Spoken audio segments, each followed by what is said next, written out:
Jornal em Foque. Apoio Miramar Empreendimentos Imobiliários. Inovando o futuro.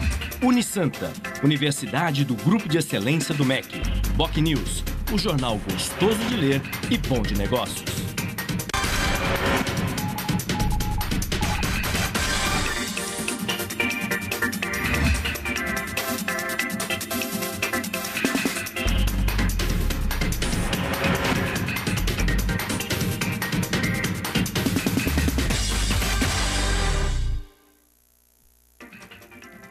Olá, bom dia. Começa agora pela Santa Cecília TV, ao vivo, mais uma edição do Jornal em Foque.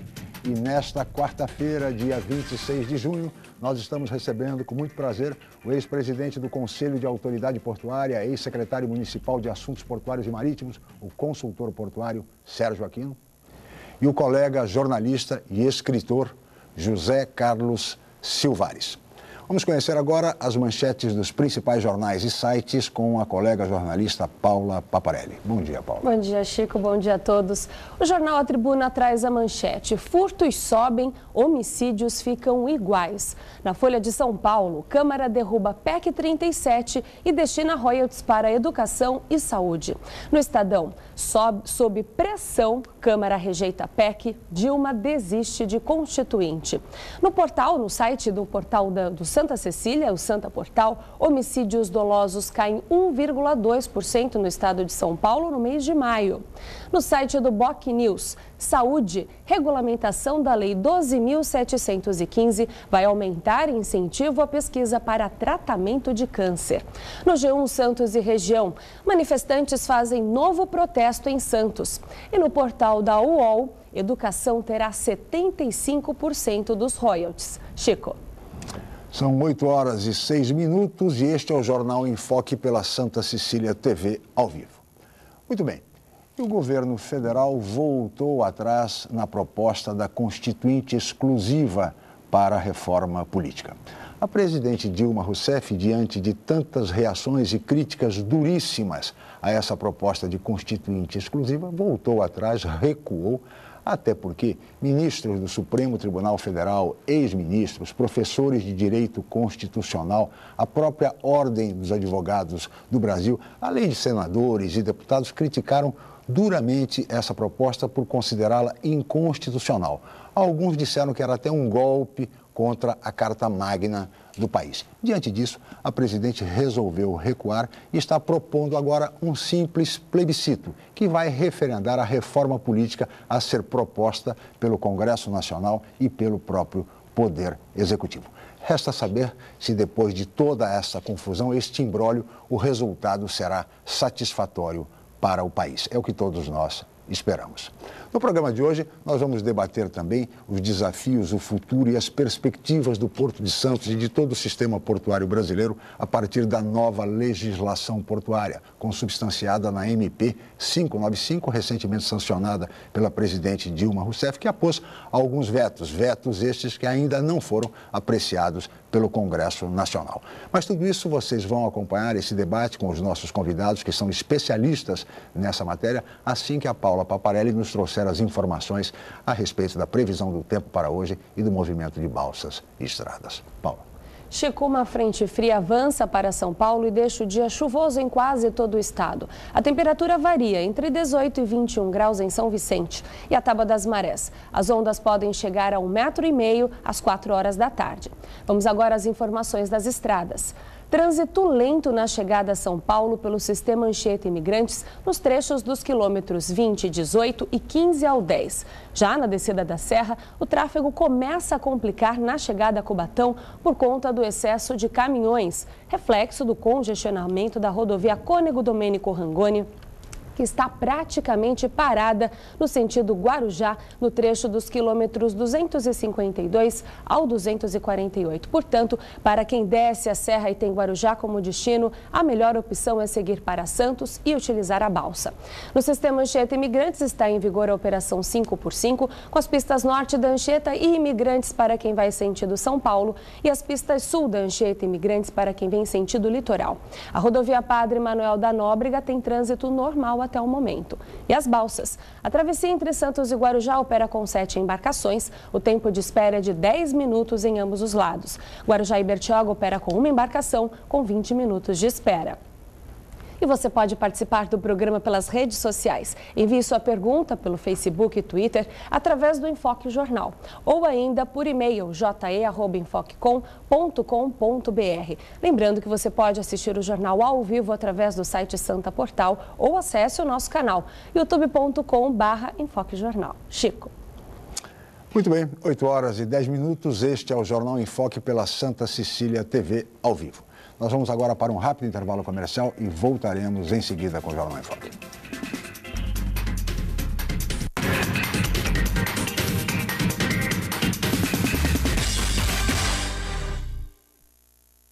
Santos é uma cidade linda para morar e ótima para investir.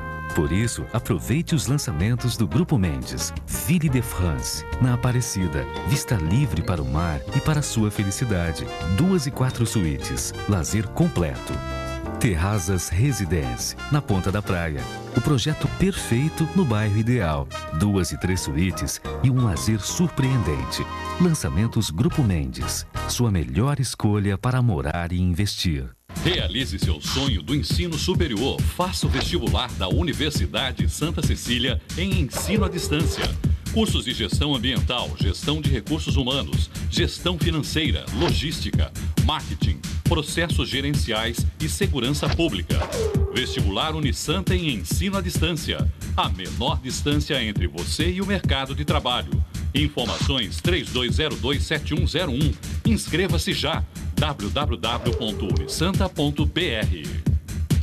O Jornal BocNews está mais perto de você. O semanário que tem na credibilidade a sua marca registrada está disponível em todas as bancas da Baixada Santista. É isso mesmo.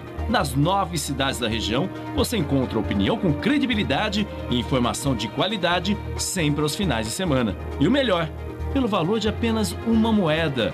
Peça o BocNews ao seu jornaleiro. Jornal BocNews, gostoso de ler e bom de negócios. Neste domingo, a partir das 9 da manhã, 7º Circuito de Sprint Triathlon Santa Cecília TV, terceira etapa. 750 metros de natação, 20 quilômetros de ciclismo e mais 5 quilômetros de pedestrianismo vão agitar a Praia da Enseada em Guarujá. Informações no site ypseventos.com.br. Terceira etapa do 7º Circuito de Sprint Triathlon Santa Cecília TV. Uma explosão de adrenalina que vai testar os limites dos melhores competidores do Brasil. Neste domingo, prestigie, torça. Cobertura completa no Caderno Regional. Organização YPS Promoções e Eventos. Promoção Santa Cecília TV. A TV dos grandes eventos.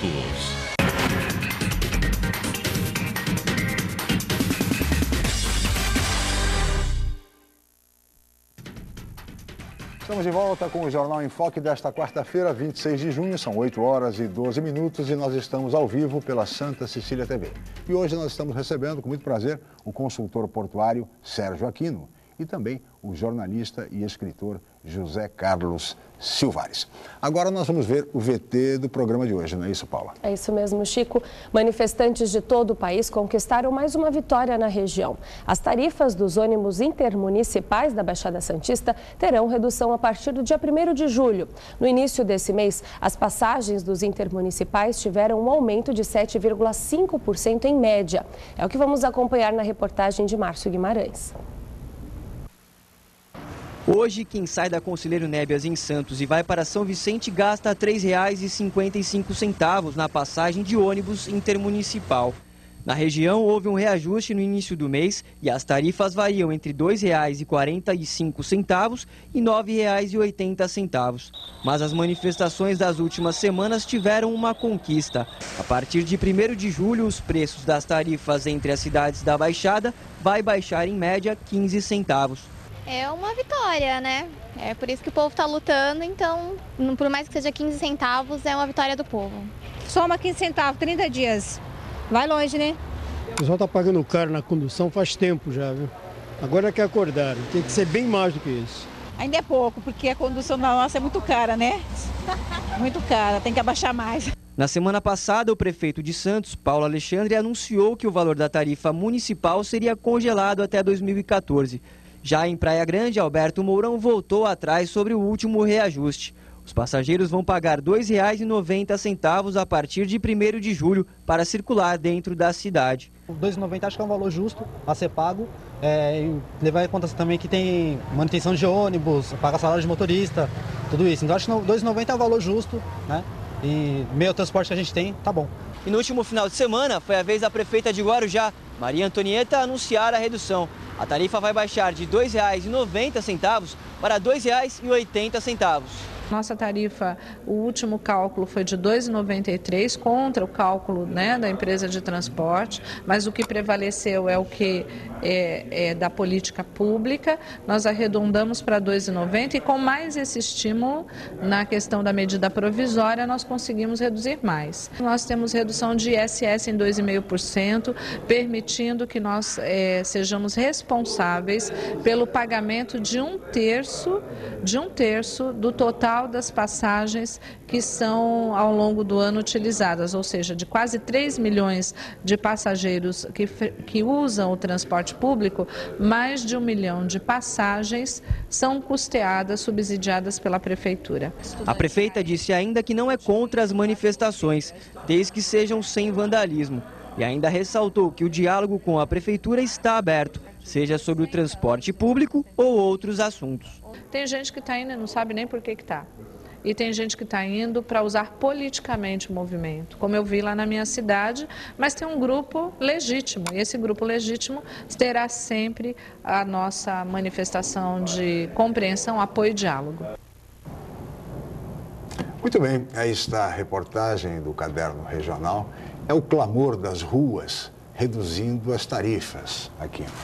Ou seja, não apenas as tarifas, a redução das tarifas, mas veja, ontem mesmo a Câmara Federal, inclusive, rejeitou a PEC 37, que retirava poderes do Ministério Público, também por conta das vozes das ruas. Sérgio, eu gostaria de primeiro agradecer a sua presença, muito obrigado pelo seu comparecimento, e perguntar a você, Sérgio, o que é que está acontecendo com o Brasil? Bom dia, obrigado pela presença. Bom dia, Chico Lascala, amigo, companheiro, Silvares, companheiro também de CAP, do segmento portuário. E, Chico, acho que nós somos privilegiados de estar vivendo um momento que pode fazer história do país. Eu não digo que já fez, porque ainda nós temos que aguardar os resultados práticos disso, né? A história ela é feita por prazos mais alongados. Existe um vídeo aí no YouTube que fala do Brasil como um gigante que acordou. Eu acho que ele está acordando.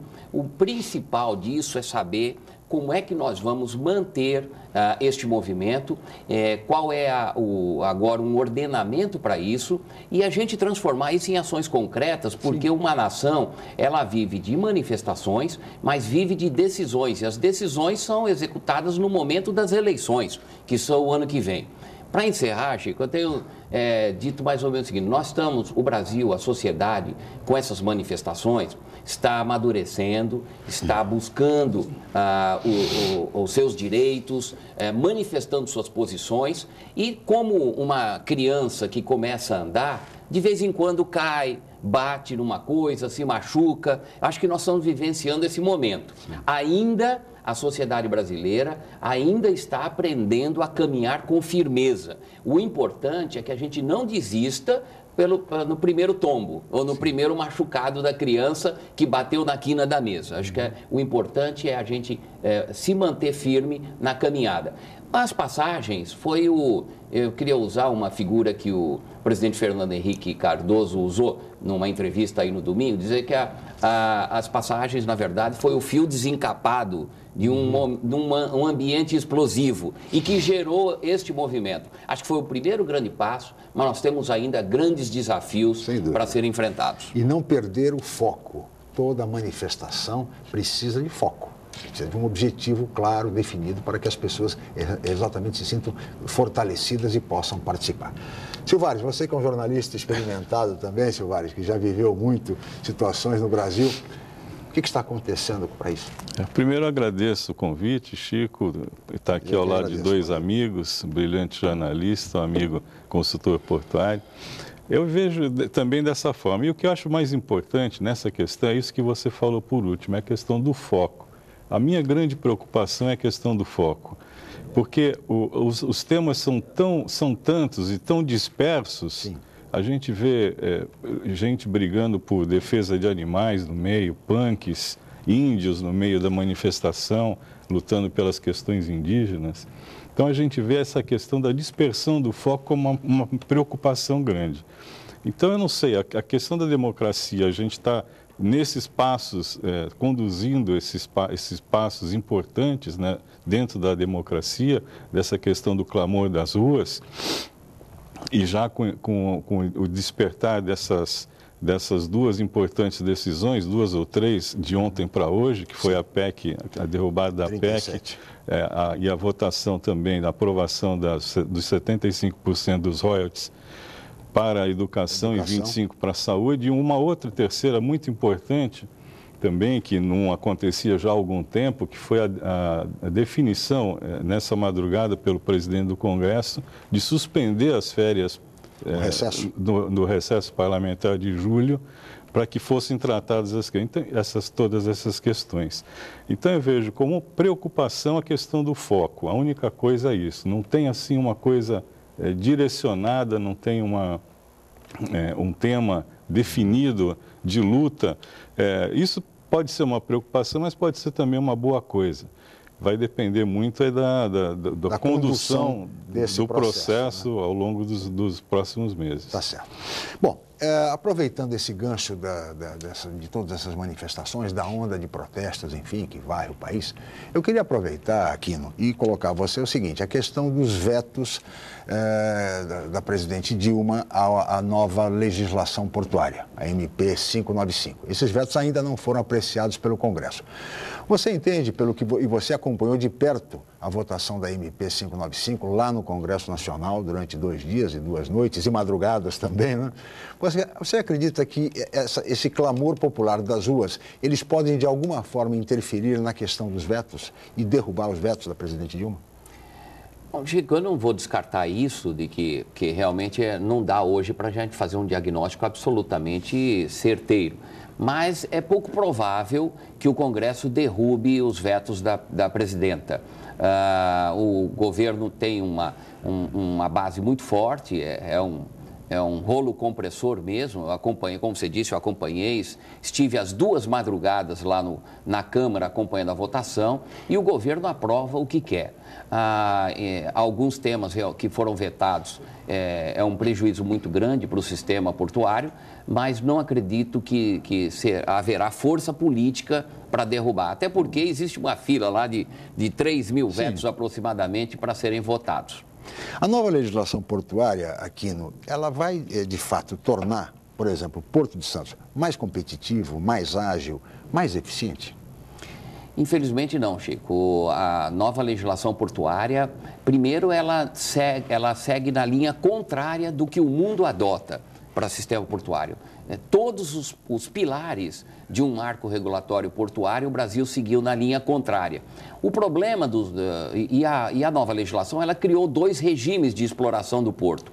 O porto público, o porto organizado, que é o que a gente conhece, né, aqui em Santos, administrado pela Codesp e operado por empresas privadas, e o porto privado.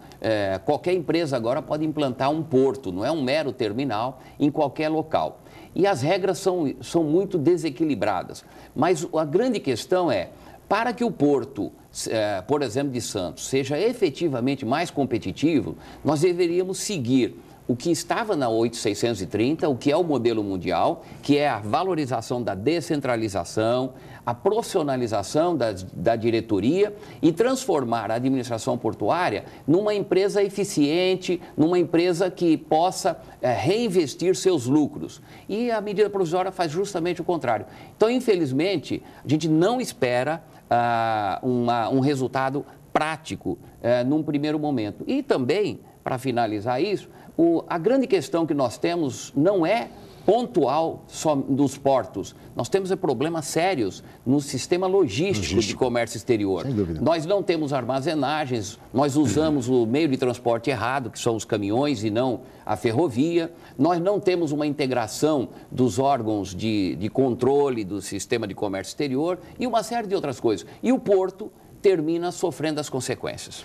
Silvares. Você falou de algumas questões negativas da Lei 12.815. Eu queria que você me citasse algumas questões também positivas que foram implementadas nessa legislação. As questões positivas que estão na lei, elas já existiam em outros instrumentos. Então, não é uma novidade, mas existem coisas positivas. Por exemplo, na lei diz que dentro de um prazo de 180 dias, as administradoras portuárias precisam assinar um contrato de gestão com a CEP para que tenha resultados, mais profissionalização. Isto já estava previsto desde 2008 num decreto do presidente Lula e também não foi cumprido. Então, mas é positivo que pelo menos está se reafirmando isso, esperamos que isto ocorra.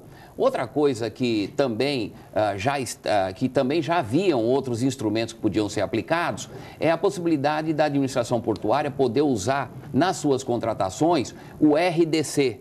O que é o RDC para o telespectador? É o Regime Diferencial de Contratação. Um dos gargalos do desenvolvimento do Brasil é que para as licitações, para as contratações, o poder público tinha que usar a Lei 8666. Esta lei ela é extremamente engessada, ela é extremamente problemática. Só que ninguém tinha coragem de vir a público dizer que precisava mexer na lei, porque quando diziam que precisava mexer na lei, diziam que queriam bagunçar o sistema de contratação pública. O que foi feito no Brasil? Como no Brasil parece que a Copa do Mundo e as Olimpíadas são mais importantes do que infraestrutura, o Congresso aprovou uma lei, por exigência da FIFA, que agilizasse as contratações das obras públicas. Esta lei é chamada de RDC, Regime Diferencial de Contratação, que permitia uma redução dos procedimentos nas licitações, cumpre praticamente 50% do que a Lei 866 manda. Exigia.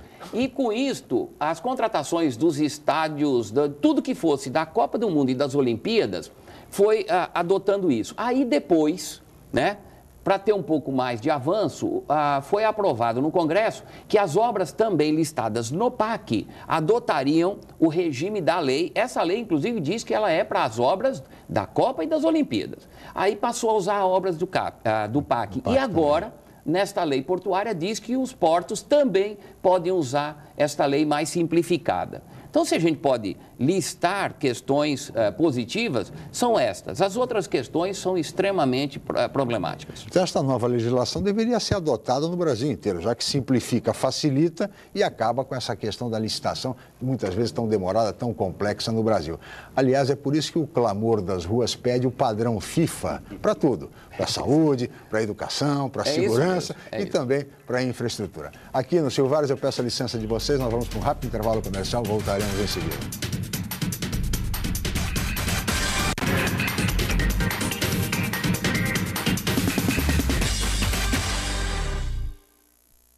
Viver em Santos é uma ótima oportunidade. Investir é melhor ainda. Por isso, aproveite os empreendimentos prontos Grupo Mendes. Stella Magna, na Ponta da Praia. 3 suítes ou 3 dormitórios com uma suíte. Com lazer completo. Prime Plaza Residence. 4 suítes. Lazer e sofisticação únicos no Gonzaga. Vistamar Premium Offices. O empreendimento corporativo do futuro para você fazer sucesso agora. Grupo Mendes. Seu melhor investimento está aqui. A Unisanta, mais uma vez, entre as melhores universidades do país. 10 cursos receberam a premiação do Guia do Estudante 2012. Os cursos de Direito, Fisioterapia e Pedagogia receberam 4 estrelas. Uma grande vitória pelo esforço de funcionários, professores, alunos e diretores. Mais 7 cursos receberam conceito de 3 estrelas, além dos demais cursos com excelentes avaliações do MEC. Confira a relação completa no site www.unisanta.br. Unisanta, seu passaporte para o mercado de trabalho. Você procura informação com credibilidade? Aos finais de semana, você fica bem informado ao ler o jornal BocNews, semanário distribuído em residências, estabelecimentos e shoppings de Santos. E nas bancas de todo o litoral, pelo valor de apenas uma moeda. Além disso, durante a semana, você pode acompanhar as principais notícias da região no site bocnews.com e nas redes sociais, como o Facebook. Agora você fica sempre bem informado. Jornal BocNews. Gostoso de ler e bom de negócios. Projeto 5, sua casa decorada com qualidade e bom gosto. Pisos laminados e vinílicos nacionais e importados. Cortinas e persianas sob medida. Papéis de parede nacionais e importados. No aniversário da Projeto 5, quem ganha o presente é você. Agora com box e espelhos sob medida. Projeto 5, Rua Conselheiro Lafayette, 106, em Baré, Santos. www.projeto5.com.br.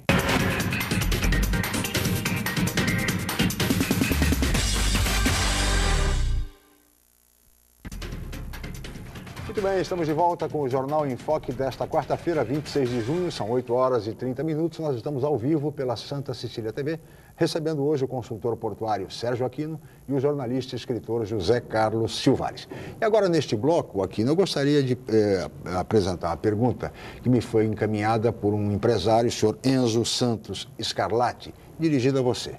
E a pergunta dele é a seguinte, Sérgio. Ele diz que todos os terminais na área portuária de Santos têm concessão federal para atuação junto aos importadores e exportadores com as práticas de atracações, armazenagens, etc. Mas alguns estão oferecendo outros serviços, como despacho aduaneiro e transporte rodoviário. Diante disso, o seu Enzo diz, com essas ofertas, as pequenas e médias empresas que oferecem e praticam esse tipo de serviço já estão sofrendo impactos, chegando a reduzir o quadro de funcionários e chegando até a falência. Ele pergunta, estaria nosso porto tornando-se, Aquino, um oligopólio, um cartel, onde as grandes empresas massacram e sucumbem às pequenas empresas? Chico, interessante, obrigado pela pergunta. Como é o nome? Desculpa. Enzo, seu Enzo Scarlatti. Seu Enzo, obrigado pela pergunta. Nos permite a oportunidade para trazer uma das argumentações que nós fizemos na audiência pública lá no Congresso. Nós fomos convidados lá pelo senador para fazer uma palestra quando estava debatendo a lei lá no Senado. E uma das coisas que nós apresentamos foi a contestação da tese do governo federal, que infelizmente está na lei. Nós conseguimos melhorar um pouco o texto, mas o governo começou a bater na tecla de que as licitações de arrendamento nos terminais seriam feitas pelo menor preço. Quem ofertasse menor preço ganharia a operação do terminal. Esta prática já foi abandonada por todos os países do mundo, porque quando alguém ganha um arrendamento de um terminal porque oferta menor preço para o usuário, este alguém busca recuperar o preço, a sua receita, em outras atividades paralelas. Por exemplo, se um armador de container ganhar a licitação, participar de uma licitação de um terminal de containers, ele pode dizer que vai cobrar R$1 pela movimentação de container e tira a diferença no frete, no THC, no transporte, no despacho, no agenciamento. Então, seu Enzo, nós trabalhamos muito contra isto e temos que defender muito a ação das empresas médias e pequenas, porque são elas que equilibram o mercado. Agora, a tendência, infelizmente, dentro do que o governo quer fazer, é esse cenário piorar, porque o governo insiste que quer fazer licitações por menor preço de tarifas dos portos. Muito bem, está aí a resposta, seu Enzo, do Sérgio Aquino. Silvares.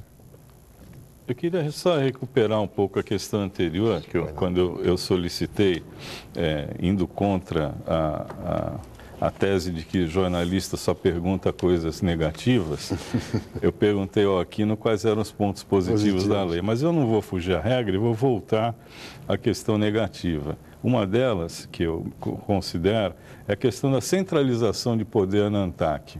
Você bem disse no começo, na sua explanação, a Lei 8.630, ela descentralizava esse poder para os portos. E ontem eu li aqui que lá na ANTAQ existem hoje 159 licitações para serem definidas a curto prazo. E mais uma adaptação de 270 contratos de arrendamento e mais uma adaptação de outras 129 autorizações. Então, dentro da ANTAQ, eles vão ter muito trabalho para fazer.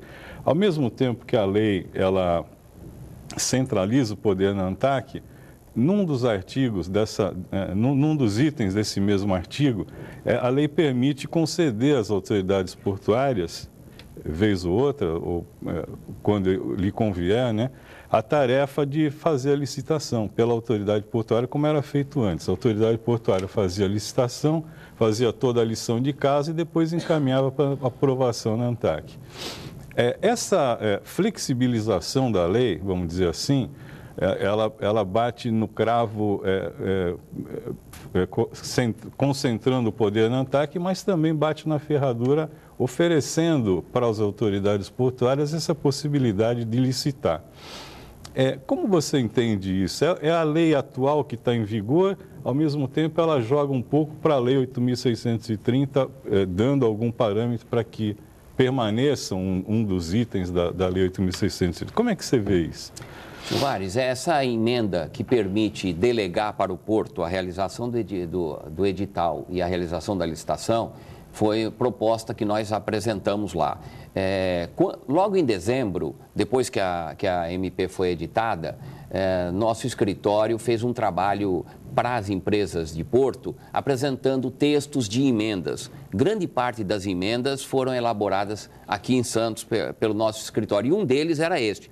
Só que a nossa proposta era de que a ANTAC delegasse, porque a lei diz que a competência é dela. Eles erraram e botaram que a CEP delega. Isso, inclusive, virou... Depois tentamos consertar na Câmara, mas como a questão era política, não era mais técnica, nós não conseguimos mudar. Mas, pelo menos, existe a opção de delegação.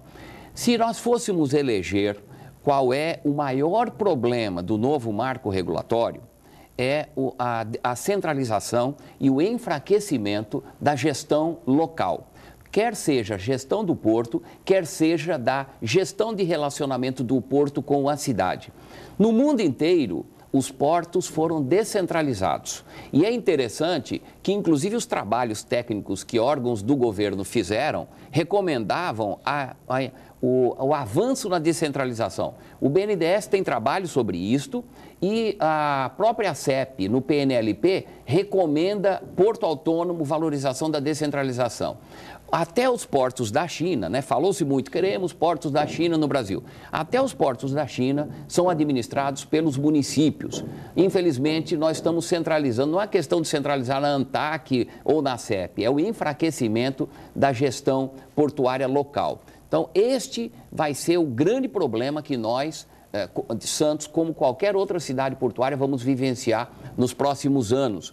Nós não teremos muito diálogo com a administração portuária, até porque as questões não serão mais definidas aqui, serão definidas pela CEP e pela ANTAC, e vamos ter sérios problemas de planejamento. Se hoje nós já temos problemas com faltas de acessos, problemas de filas e de uma série de outras coisas, isto tende a crescer.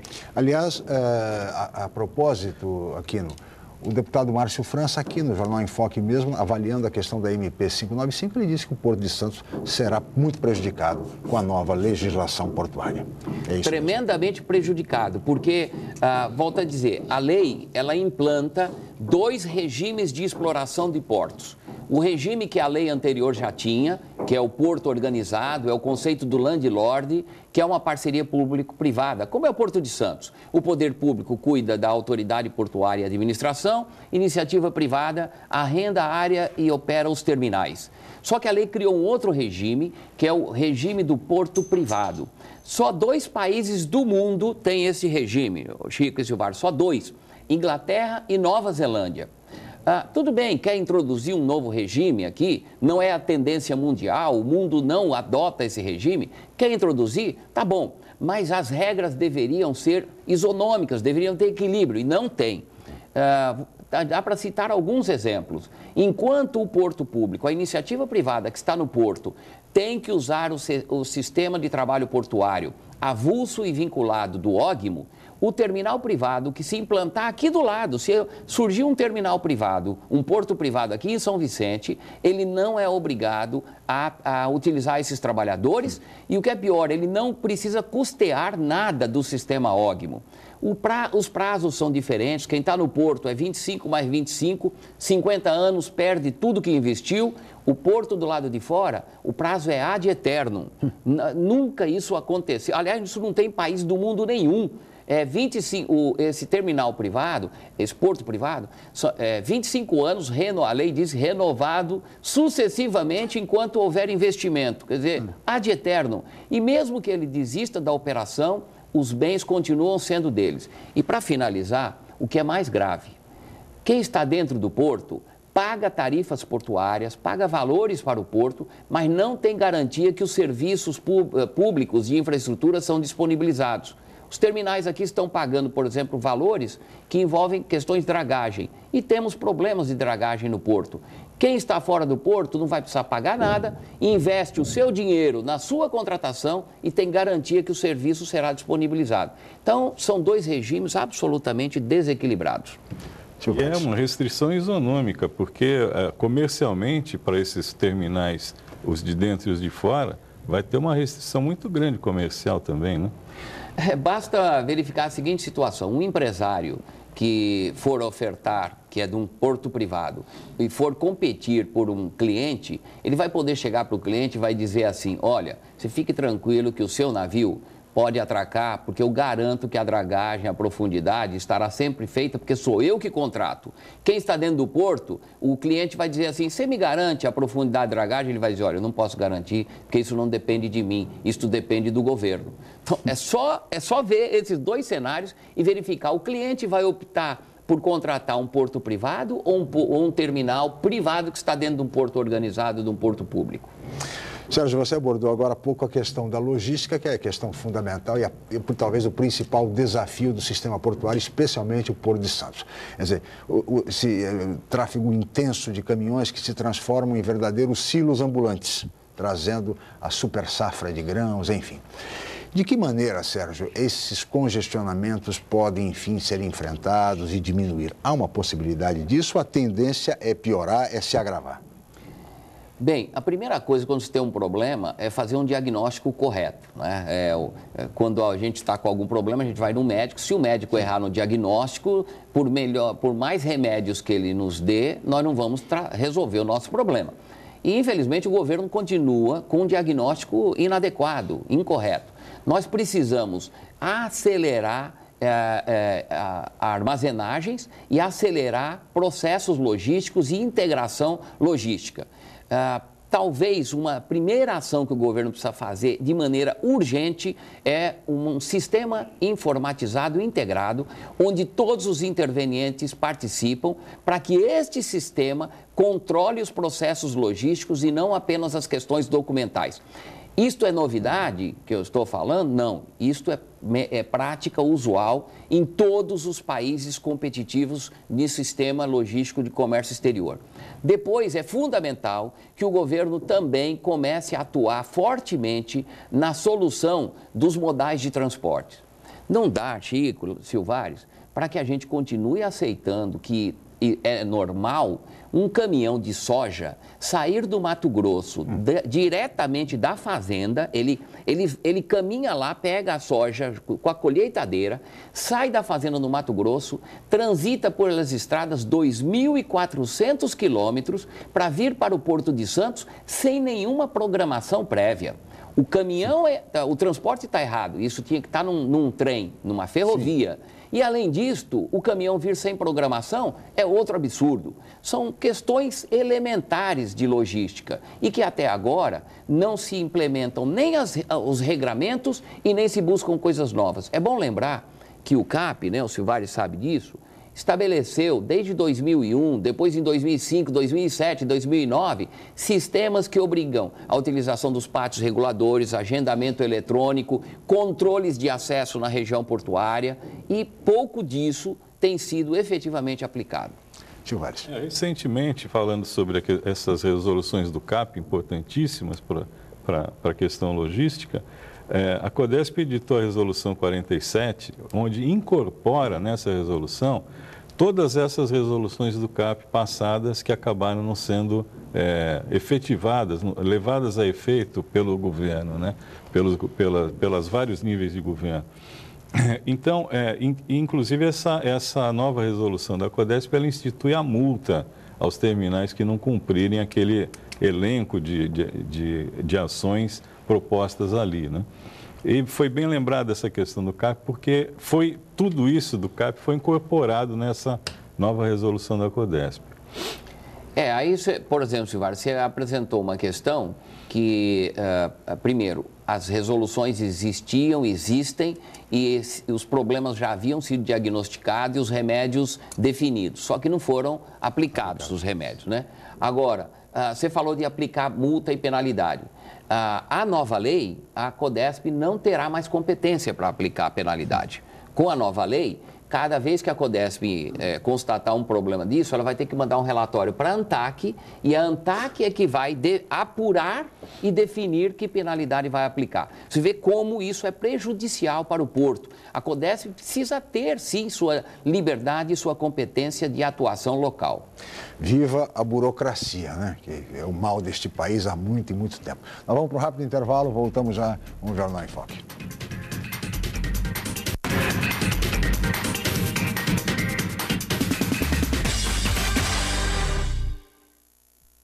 Santos é uma cidade linda para morar e ótima para investir.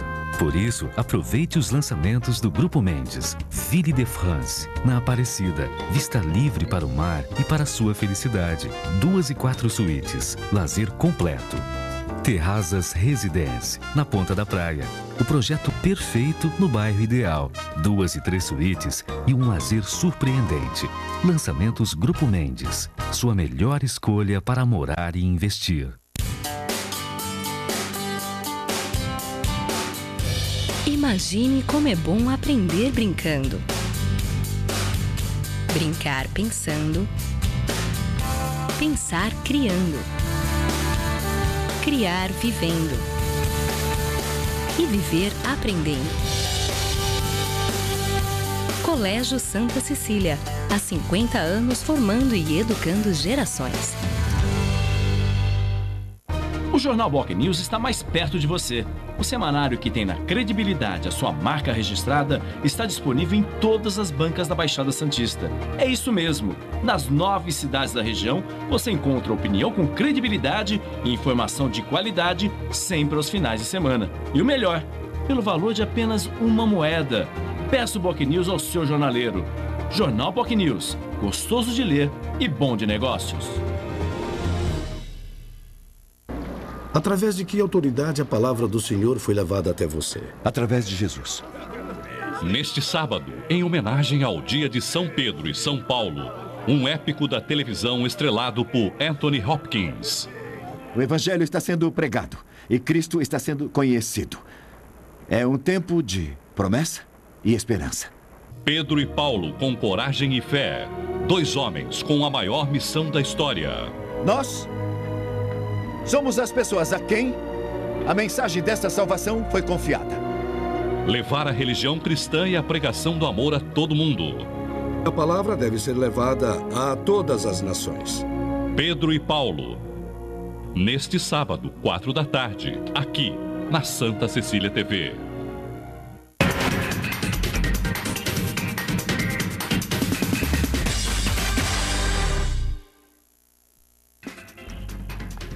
Muito bem, 8 horas e 47 minutos e nós estamos de volta com o Jornal em Foque, que recebe hoje o consultor portuário Sérgio Aquino e o jornalista e escritor José Carlos Silvares. E temos uma pergunta de internauta, não é isso, Paula? Isso mesmo, Chico, é do André do Imbaré, ele faz uma pergunta para o Sérgio. Sérgio, o senhor será candidato nas próximas eleições? Voltou para a questão aí não, André, do Porto, então, aliás, questão é eleitoral. o nome do meu filho, então fico muito satisfeito de falar com você, André. Não, essa hipótese não existe. Minha vida profissional, eu sempre atuei na iniciativa privada, vivi uma experiência gratificante no poder público, pudemos, acho que, ajudar bastante um trabalho conjunto da Prefeitura, da Secretaria de Assuntos Portuários, com a questão portuária, no CAP, mas esta etapa já foi vivenciada e é uma etapa vencida. Nós retornamos aos nossos desafios na iniciativa privada, no segmento portuário, que é onde atuamos desde lá da década de 70. E que são desafios imensos, né? Exato. Silvares.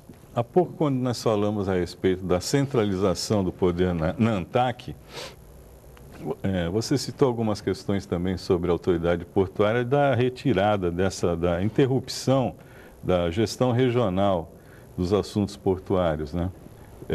É também uma interrupção importante essa. Agora, a questão do CAP, do Conselho de Autoridade Portuária, as restrições que a lei aplica aos CAPs, também não é uma interrupção da gestão regional?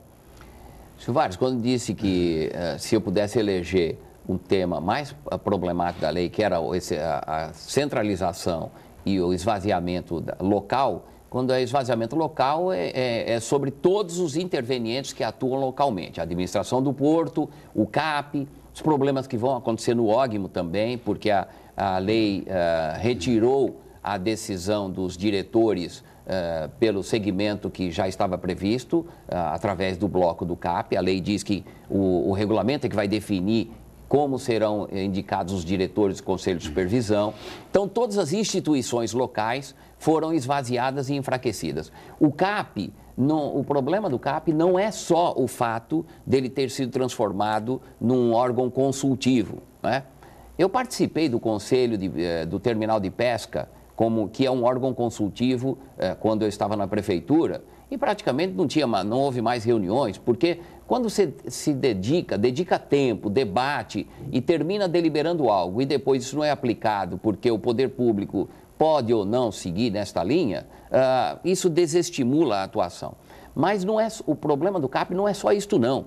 A lei, além de dizer que o CAP ele é um órgão consultivo, a lei mudou a composição do CAP. O CAP não terá mais 4 blocos. O CAP terá 50% das cadeiras compostas pelo poder público. Os outros 50% serão divididos 25% para empresários, 25% para trabalhadores. Então, olha só, o CAP ele é 50% poder público, o presidente será poder público, o presidente tem voto de Minerva. Então, será o próprio poder público perguntando para ele mesmo o que ele acha. Então, é muito difícil que a gente imagine que o CAP continuará tendo forças, energias e motivação para se envolver como se envolvia no modelo anterior.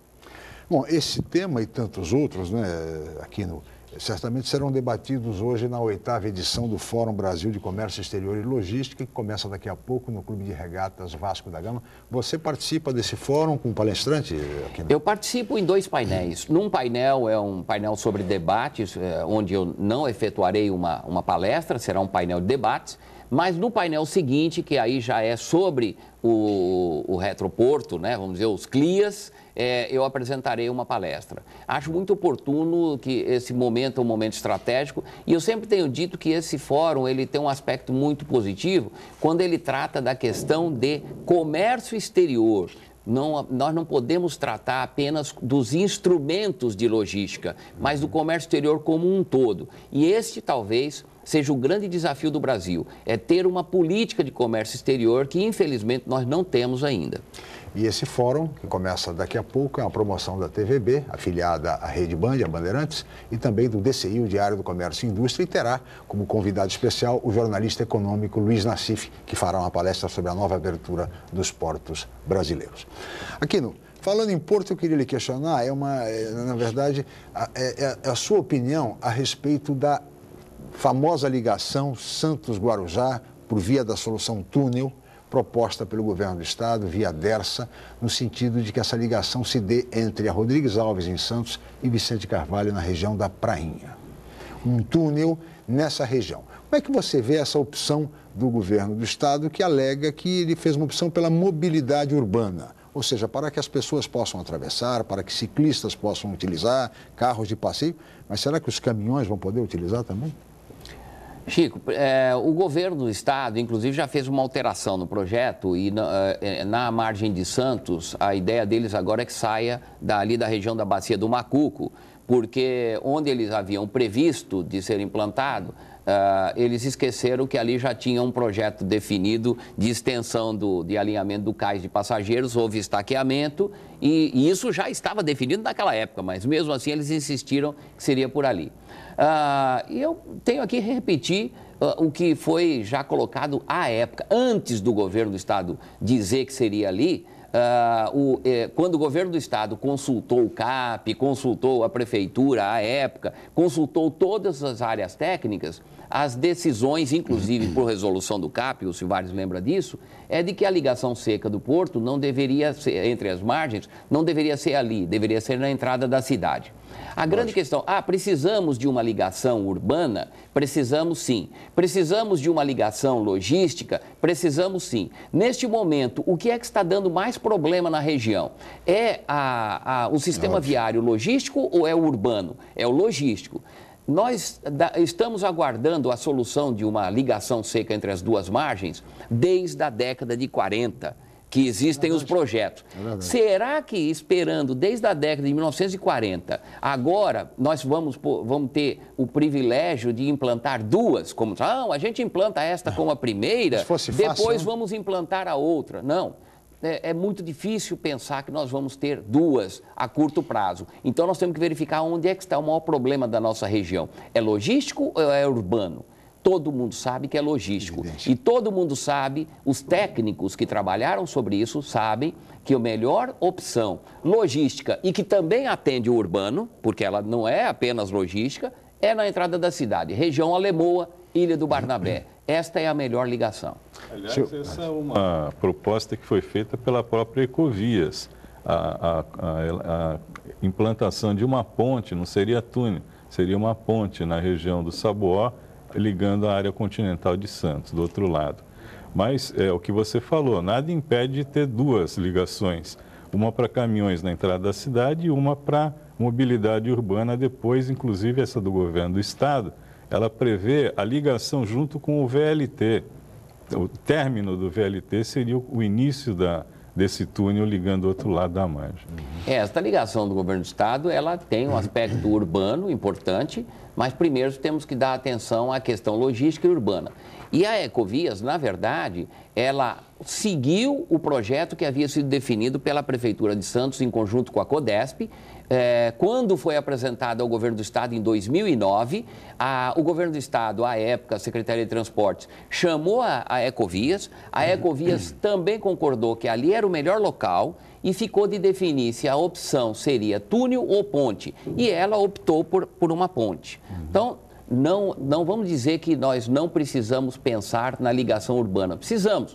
Só que, se nós tivéssemos garantia que podemos implantar as duas ligações ao mesmo tempo, sim. Se não temos, nós temos que atender primeiro a questão logística. Porque é um absurdo fazer essa ligação urbana para caminhões por causa da questão da mobilidade. Você trazer mais caminhões para o meio da cidade...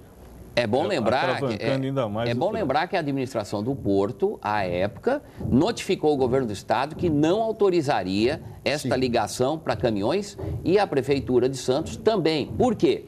Porque se esta ligação puder ser usada por caminhões, ela vai atrair para dentro de Santos e para dentro da perimetral deste lado aqui, 7.000 caminhões em média por dia.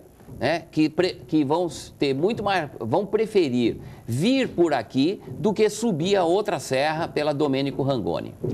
Eu queria aproveitar a sua presença aqui também, Sérgio, para perguntar uma coisa. Rapidamente, que nós estamos no final do programa. Nós tivemos 2 tempos da questão do novo marco regulatório.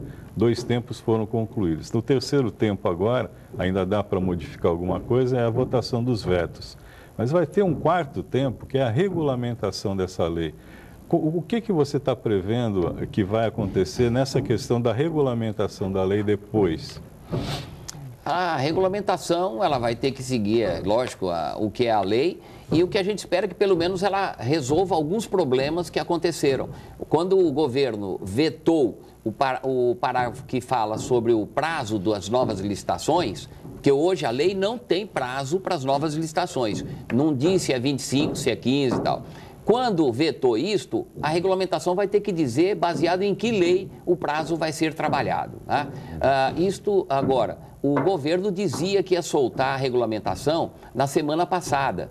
Qual esse movimento, o momento que o país vive hoje, acredito que isto deixou de ser a prioridade de primeiro momento para o governo. E nós estamos trabalhando com a lei e com o que o governo está sinalizando. Inclusive, me permita, Chico, pelo escritório nosso lá, de consultoria e assessoria, nós publicamos um livrinho com a nova lei e com um índice remissivo para isso. Se quiserem receber isso, é gratuitamente, basta entrar mandar um e-mail para contato@spaconsult.com.br e a gente encaminha esse livrinho aqui gratuitamente. Muito bem, contato@spaconsult.com.br, esse livro sobre a nova legislação portuária. E assim nós chegamos ao final desta edição do Jornal em Foque. Eu queria agradecer muito a presença do consultor portuário Sérgio Aquino, aqui no nosso programa, do colega jornalista José Carlos Silvares, e lembrar que nós estaremos de volta amanhã, às 8 horas da manhã, para mais uma edição do Jornal em Foque. Muito obrigado a todos pela atenção, pela audiência, pelo carinho e até amanhã. Jornal em Foque. Apoio Miramar Empreendimentos Imobiliários. Inovando o futuro. Unisanta, Universidade do Grupo de Excelência do MEC. BocNews, o jornal gostoso de ler e bom de negócios.